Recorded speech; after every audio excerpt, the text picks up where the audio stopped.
आरतीमध्ये काय घटक असले पाहिजे हे पण लिखाणाला कळलं पाहिजे बरं का. काही आरती करतात लोक, आरती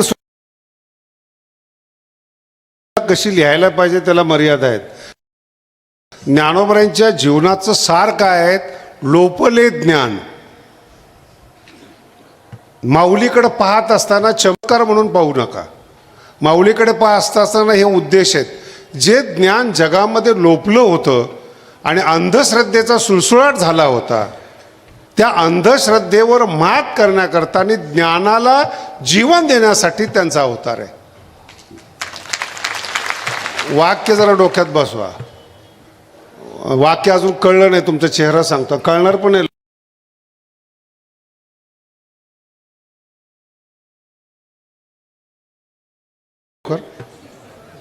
ज्ञानाला जीवन देणारे ज्ञानोबा आहेत हे वाक्य. ज्ञानाला ज्ञान सांगणारे नाहीत, ज्ञान सिद्धांत सांगणारे ज्ञानोबा नाही, ज्ञानाला जीवन देणारे. ज्ञानापेक्षा हजारपट माऊली मोठी आहेत. का? ज्ञानाला जीवन दिलंय. आपल्याकडं तर काहीच नाही महाराज. आपण दोन चार शब्द नीट बोलता आले ना, तो नीटच वागत नाही. म्हणून माऊलीचा उद्देश काय? लोपले ज्ञान जगी हित नेनती कोणी, हित माहीत नाहीत. म्हणून मार्केटिंग एक अशी वस्तू आहे. तुम्हाला अजून एक पुढचा टप्पा सांगतो, जितकं लक्षात राहील तितकं ठेवा. संपूर्ण जग आहे ना, हे तुम्हाला कौतुक करण्यासाठीच आहे. जे जाहिरात येतात ना, जाहिरात, ही जाहिरात शब्द चुकीचा आहे. वस्तूची केलेलं कौतुक आहे. कधी तुमच्या डोक्यात आलं होतं का जाहिरात पाहताना? तुम्ही काय म्हणणार, जाहिरात लागली? जाहिरात नाही ती, ती जी वस्तू आहे ना, त्या वस्तूचं कौतुक आहे. हा साबण वापरा, यांनी कसलाही दाग निघून जातो वगैरे वगैरे. वस्तूचं कौतुक आहे. बरं, तुम्हाला कधी तक्रार केली का आयुष्यात की हिने ह्या साबणाने दाग निघलाच नाही, किंवा ही क्रीमने मी गोरी झालीच नाही? केली का तक्रार? अक्कल नाही ना. आपण जाहिरातीवर विकत घेतो, त्याचा रिझल्टच माहीत नाहीत. तसं आपण गुरु करतो, आपल्यात बदल होत नाही. आपण जसे आहोत तसेच आहोत. आपल्याला फक्त कौतुक करणारा गुरु पाहिजे, कौतुक करणारी माणसं. आपल्यात बदलच नाहीत. जाहिरात म्हणजे वस्तूचं कौतुक आहेत. म्हणून तुम्ही बघा, आता मला सांगा, हे जे मोठे मोठे हिरो आहेत, क्रिकेटर आहेत, हे मोटरसायकलची ॲडव्हर्टाईज करतात. कधी आयुष्यात यांना मोटरसायकलवर फिरताना बघितले का? 50,000ची आणि 1,00,000ची मोटरसायकल ज्यांना करोडो रुपये मिळतात ते वापरतील. तुम्हाला कळलं पाहिजे ना. माझा आवडता ब्रश, काय बोलावं आपण, त्याला कौतुक म्हणतात. आणि हे कौतुकाने तुम्ही मारले गेलेले आहेत. सतत सवय लागलेली की मी कसा आहे, माझं कोणीतरी कौतुक करावं. आणि ते कौतुकाची सुरुवात वेगळी असते. चांगलं करत नाही, हा मुद्दा लक्षात, चांगलं करत नाही कोण, कौतुक करण्याची अपेक्षा असते. विठ्ठल विठ्ठल. आणि कौतुक केलं ना, काही करून घ्या माणसाकडून, नुसतं कौतुक. आमची एक हे होती, मुलगी होती. मी त्याला विचारलं की ब ही जी लोक आहेत ही कशी काय कॉलेजमध्ये मुलगी पटवतात. मुलीला विचारलं बरं का, तिने खूप सुंदर उत्तर दिलं. इतकी स्तुती करतात म्हणे पोरं. कळलं का तुम्हाला अर्थ काय आहे ते? कौतुक. इतकी स्तुती करतात. जेवढे पिक्चरचे गाणे आहेत रोज ऐकतात, सगळं कौतुक आहेत. तुम चांद हो,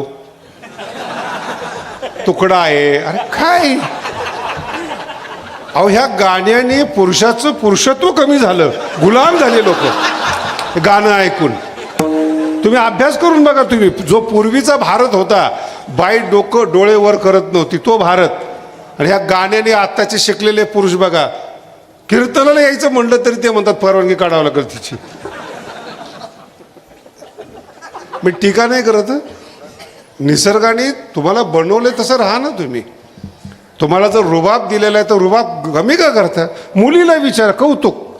बरं, एका मुलीला विचारलं मी तुला नवरा कसा पाहिजे, शिका बरं का दृष्टांतातून.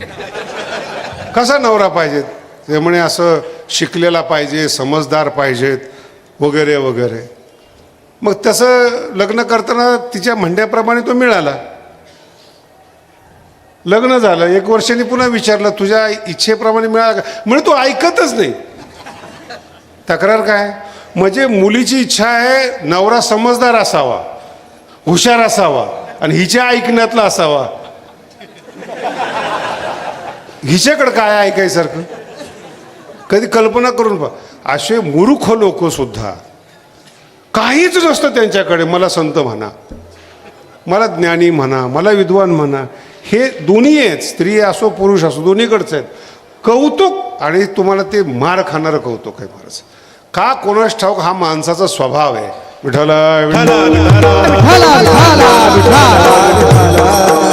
जेव्हा संताचं वर्णन येतं ना कौतुकाच्या बाबतीमध्ये, ऐकून नाही घेत संत. कोणालाच किंमत देत नाही, त्याचं नाव संत आहे. तुम्हाला वाईट वाटलं तरी चालेल, कोणालाच किंमत देत नाहीत. कवनेही विषयीचे साम्य होऊन, त्याचा अर्थ वेगळा आहे बरं का. सांगतो आळंदीमध्ये, तुम्ही ऐकायला बसलात, वाईट वाटलं थोडं चालेल. कोणताही संत स्वतः एवढा कोणत्याच माणसाला समजत नाही त्याला संत म्हणतात, एवढा तो अहंकारी असतो. कारण की तो व्यापक असतो, त्याचं विश्वघर झालेलं असतं. ऐऱ्या गैऱ्याला किंमतच देत नाही. कवनेही विषयीचे, आणि जर तो स्वतः बरोबर कुणाला समजतच नाहीत, त्याला कौतुक करून घ्यायची पण इच्छा होत नाही. म्हणून संताचं पतन होत नाही, ज्ञानाचं पतन होतं. स्तुती, चांगले चांगले कीर्तनकार 2 शब्दामध्ये उलटे पालते होतात. काय काय हुशार ते एवढे पाकिट घेणाऱ्या कीर्तनकाराची जर स्तुती केली ना, महाराज तुमच्या शब्दात इतकी पावर आहेत, फुकट कीर्तन करून येतात. एवढेच कौतुक.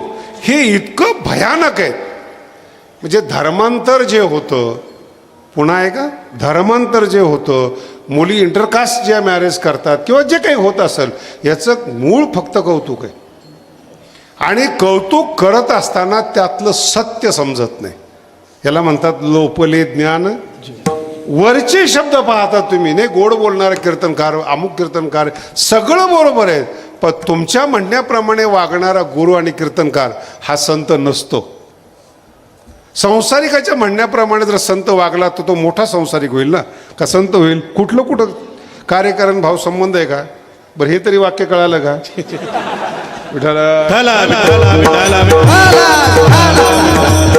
संसारिकांनी जर मोठं मांडलं तो संत कसा होईल? म्हणून आत्ताचे संत अभ्यास करून बघा, एकही ग्रंथ लिहिलेला नाही साधू संतांनी. पुन्हा बोलतो, एकही वाक्य नीट नाहीत, तरी ते जगातले सगळ्यात प्रसिद्ध संत आहेत. आपल्याला अकली नाहीत ना, आपण गुलाम होतो. आपलं मनुष्य देह, याचा दुसरा अर्थ असा होतो, आपल्या बुद्धीला गुलाम होण्याची सवय लागली. हेच कौतुक आहे. कौतुक शब्दाचा अर्थ आहे तुमच्या बुद्धीला गुलाम करा. म्हणजे काय करा, फक्त तुमच्या मेंदूमध्ये बसवा, ह्यानेच कल्याण होतं. म्हणून जे कट्टर लोक आहेत, परिवर्तन होत नाही, त्यांचा मेंदू हॅक केलेला आहे, ताब्यात घेतलेला आहे. मला एक सांगा, कोणताही धर्म असो, कोणताही ग्रंथ, कुणाला देव मिळालाय? आपल्यामध्ये गणपतीचे 10 दिवस आहेत, करोडो रुपये खर्च होतात. कोणाला गणपती भेटल्याची बातमी आली? बोला ना. आणि ते मेंदू असा विचित्र आहे. मध्यंतरी एक अफवा पण आली होती, गणपती दूध पितो. भारतातल्या सगळ्या शहाण्या लोकांनी गणपतीला दूध पाजलं. ते काय नामदेव महाराज होते का? हे कामदेव, ते नाम देवाच्या हाताने पिल, काम देवाच्या हाताने. लगे पेपर, त्याच्यावरच बातम्या.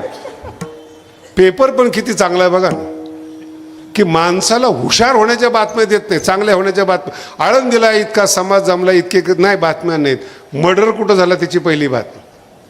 मी एका पत्रकाराला विचारलं, असं का लिहितो? म्हणजे तेच वाचतात.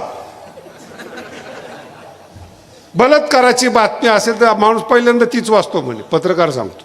का? त्याच्या डोक्यात विकृती. बरं, आम्ही दुसरी बातमी दिली तर तोच म्हणतो आज पेपरमध्ये काहीच आलं नाही. मग याच्याकरता मर्डर आणि बलात्कार झाले पाहिजे का? समाजाची सवय विठ्ठल विठ्ठल आता हा पुढचा टप्पा, हा साधा टप्पा होता. पुढचा टप्पा आहे का, तुम्ही जे रोज आरती म्हणता, स्तोत्र म्हणता, ते काय आहे? कधी अभ्यास केलाय? त्वमेकम त्वमेकम ऐकले कधी? हे सगळे कौतुकच आहेत. स्तोत्र शब्दाचा अर्थ कौतुकच आहे, आरती कौतुकच आहेत. तुम्ही असं केलं, तुम्ही तसं केलं, तुम्ही महान आहात, तुम्ही सगळे आहात. स्तुती म्हणजे काय, स्तोत्र म्हणजे काय, कौतुकच आहेत. म्हणजे सवय आपण आपली जी सवय आहे कौतुक करून घेण्याची, तिची सवय आपण देवाला लावली, एवढा माणूस बेकार आहे. नाही लक्षात आलं? आपण कौतुक करून घ्यायची सवय, आपले स्तोत्र सुद्धा कौतुक करतात. आपली सवय देवाला आहेत, आपल्याप्रमाणे. आपल्याला असं वाटतं की देव आपलं ऐकतो, आपल्याप्रमाणे करतो. हेच अज्ञान आहे. विठ्ठल विठ्ठल.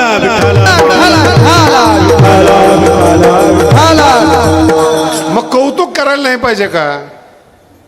कुणी करायला पाहिजे? शूर आहे, शूरांनी सांगितलं पाहिजे कौतुक. कोणी? गावातल्या दारुड्यांनी म्हणायचं सगळ्यात मोठा चांगला माणूस आहे हा. दारुड्याचं चांगलं म्हणणार ना. दारुडे लोक चांगले म्हणतात म्हणून निवडणूक चांगली पार पडते. वारकरी असतात का त्याच्यामध्ये? कार्यकर्ते? बोला, कधी अभ्यास केलाय? आणि त्याचं तो वर्णन इतकं वाईट, साहेब तुम्ही होता म्हणून जमलं. त्याच्या डोक्यात पुन्हा हवा कौतुक, तुम्ही होता म्हणून. आणि असं वर नेऊन पाडतात महाराज त्याला. पडल्यानंतर हेच स्तुती करणारे साहेब थोड्याहून गेलो, गेलं ना, पण मातेर झालं, आता पुन्हा काय? कौतुक करणारी लोक उचलतात, कौतुक करणारे मातीत घालतात, चांगलं करत नाहीत.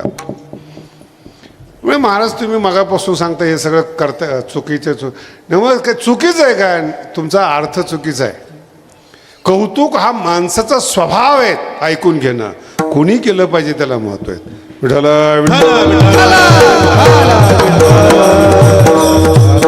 तुकोबाराचा एक अभंग आहे, फार गोड अभंग आहे. संताने सरता केलं. ते सरता शब्दाचा अर्थ आहे मान्य होणे. सरता शब्दाचा अर्थ काय? मान्य होणे. जगद्गुरु तुकोबाराय सांगतात, मी बोरी होतो पण साधूचा सुगंध मला मिळाला आणि माझं परिवर्तन चंदनामध्ये झालं. आणि त्या चंदनामध्ये नाही कळलं अजून, तुकोबारायांनी जात बदलली.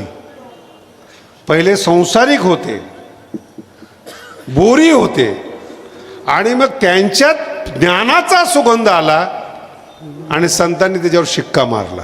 संसारात राहून संत झाले नाहीत, हे नीट ऐका. अगोदरचे तुकोबाराय अनेक प्रमाण आहेत. लोखंडाचा विळा आहे तुकोबाराय म्हणतात, तो सोन्याचा झाला, तो विळाच आहे, आकार तोच आहे, सगळं तोच आहे. लोखंडाचा होता, सोन्याचा झाला. तुकोबाराय म्हणतात, मागलिया मोला मागू नये, मागचं बोलू नये त्याच्याविषयी. तसं जगद्गुरु तुकोबाराय म्हणतात, बोरी आहे, चंदनामध्ये परिवर्तन झालं. म्हणून संतांनी मान्य केलं परिवर्तन, जात बदलणं म्हणतात. आणि त्याच वेळेस तो शब्द आहे, माझी आहे जातीचे. मला संसारातली माणसं सांगणारी भेटू नये, परमार्थाविषयी बोलणारी माणसं भेटावेत. पाऊस किती झाला, तुमच्याकडे भाव काय आहेत, असे भाव खाणारी माणसं नको आहेत.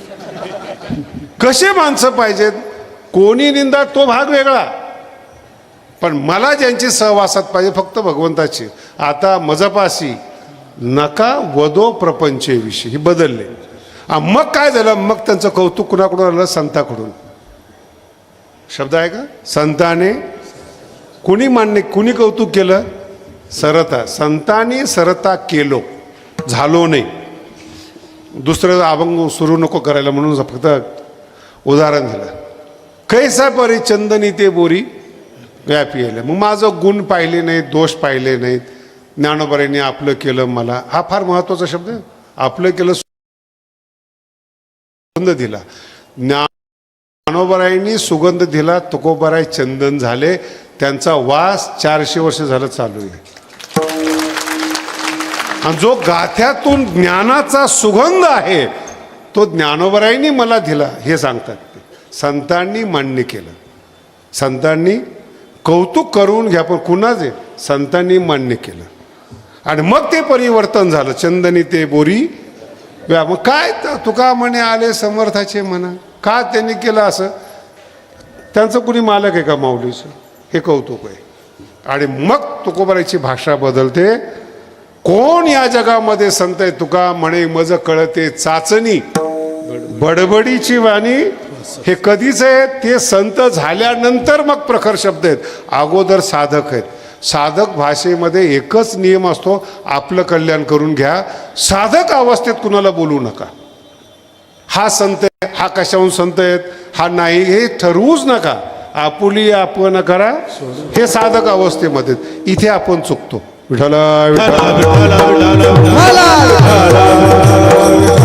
आपण मूल्यांकनच करत जातो.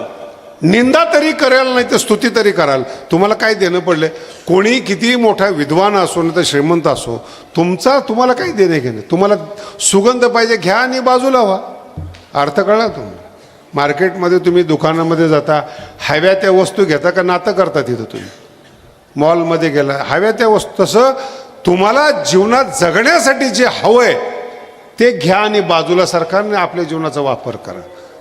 नाही म्हणे महाराज कौतुक करून घ्यायचं असेल तर मग त्याला गुरु लागतात. अजून कोण लागतं? शब्द आहे का? कौतुक हा शब्द महत्वाचा आहे, खंडन केलेलं नाही. कुणी केलं पाहिजे कौतुक? कुणी चांगलं म्हटलं पाहिजे? सज्जनी आपुला म्हणे. त्याला सज्जनाने म्हटलं पाहिजे. दारुड्याने म्हणायचं का आमचे गुरु आहेत? व्यापारीने म्हणायचं काय महाराज आमचा व्यापार त्यांच्यामुळं चाललाय? हे कौतुक नाही पाहिजे. म्हणून पुढचा सिद्धांत अतिशय महत्त्वाचा आहे. या जगात ज्ञानोबराय सांगतात, दोनच माणसं अशी आहेत तुमचं कल्याण इच्छितात. दोन, ऐका, बाजारात फिरू नका. दोनच माणसं असे आहेत की ते तुम्हाला खरं बोलतात, तुमचं कौतुक करतात. पहिली आई आणि दुसरे गुरु. तिसऱ्याला सुख सांगू नका आणि तिसऱ्याचं ऐकून घेऊ नका.